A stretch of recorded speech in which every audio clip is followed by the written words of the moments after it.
be seated.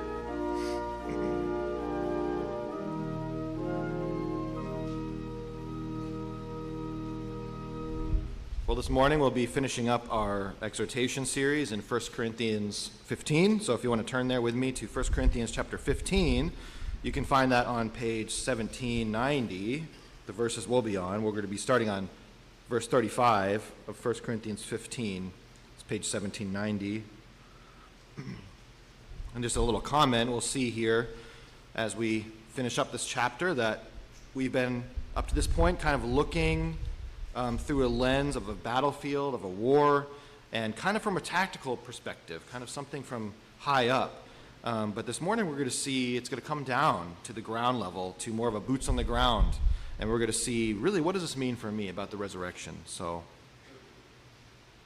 let's look then, 1 Corinthians chapter 15. We're going to be reading 35 through the end of the chapter, through 58.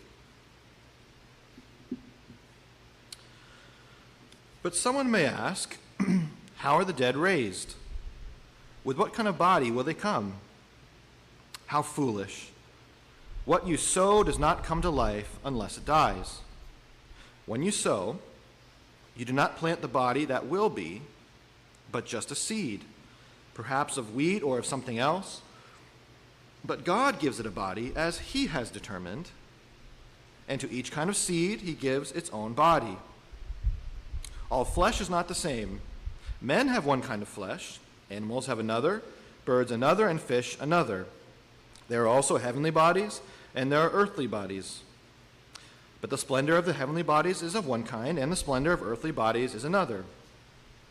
The sun has one kind of splendor, the moon another, and the stars